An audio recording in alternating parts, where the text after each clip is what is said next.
Okay, so the name of this story is The Kite Maker and it is written by Ruskin. So the story goes like this. There was but one tree in this street known as Gali Ramnath, an ancient banyan that had grown through the cracks of an abandoned mosque, and little Ali's kite had caught in its branches. The boy, barefoot and clad only in a torn shirt, ran along the cobbled stones of the narrow street to where his grandfather sat nodding dreamily in the sunshine of their back courtyard. "Grandfather," shouted the boy, "my kite has gone." The old man woke up from his daydream with a start and raising his head displayed a beard that would have been white had it not been dyed red with mehndi leaves. "Did that twine break?" he asked. "I know that kite twine is not what it used to be." "No, grandfather, the kite is stuck in the banyan tree." The old man chuckled. "You have yet to learn how to fly a kite properly, my child, and I'm too old to teach you. That's the pity of it. But you shall have another." He had just finished making a new kite from bamboo paper and thin silk, and it lay in the sun, firming up. It was a pale pink kite with a small green tail. The old man handed it to Ali, and the boy raised himself on his toes and kissed his grandfather's hollowed out cheek. "I'll not lose this one," he said. "This kite will fly like a bird." And he turned on his heels and skipped out of the courtyard. The old man remained dreaming in the sun. His kite shop was gone, the premises long since sold to a junk dealer, but he still made kites for his own amusement and for the benefit of his grandson, Ali. Not many people bought kites these days. Adults disdain them, and children prefer to spend their money at the cinema. Moreover, there were not many open spaces left for the flying of kites. The city had swallowed up the open grassland that had stretched from old fort's wall to the river bank. But the old man remembered a time when grown men flew kites and great battles were fought, the kites swerving and swooping in the sky, tangling with each other until the string of one was severed. Then the defeated but liberated kite would float away into the blue unknown.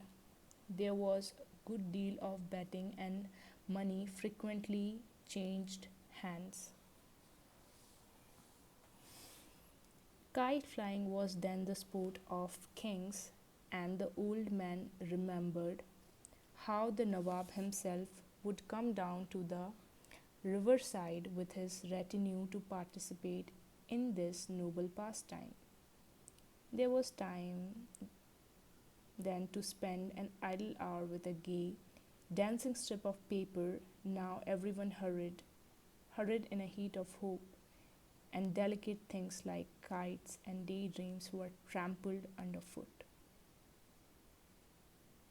He, Mahmoud the kite maker, had in the prime of his life been well known throughout the city. Some of his more elaborate kites once sold for as much as 3 or 4 rupees each.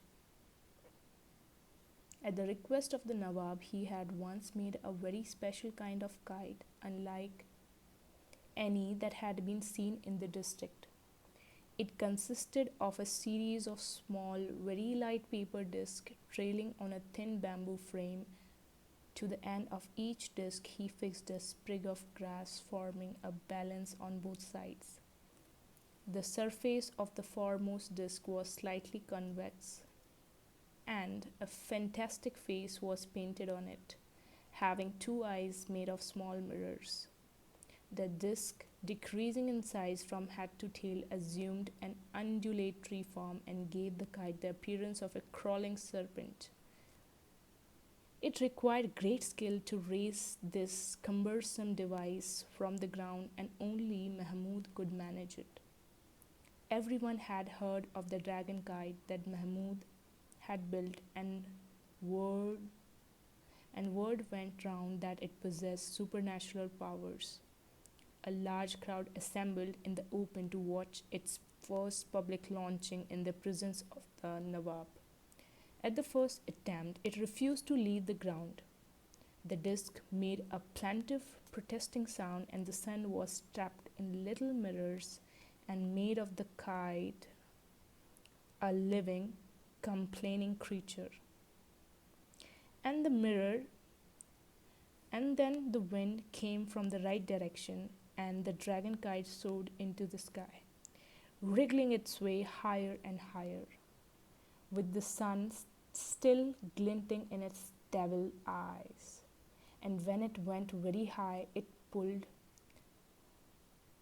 fiercely on the twine, and Mahmud's young sons had to help him with the reel. But still the kite pulled, determined to be free, to break loose, to live a life of its own. And eventually it did so. The twine snapped, the kite leaped away toward the sun, sailed on the heavenward until it was lost to view. It was never found again, and Mahmud wondered afterwards if he had made too vivid, too living a thing of the great kite. He did not make another like it, and instead he presented to the Nawab a musical kite, one that made a sound like a violin when it rose in the air. Those were more leisurely, more spacious days, but the Nawab had died years ago, and his descendants were almost as poor as Mahmud himself. Kite makers, like poets, once had their patrons, but no one knew Mahmud, simply because there were too many people in the gully and they could not be bothered with their neighbors. When Mahmud was younger and had fallen sick, everyone in the neighborhood had come to ask after his health.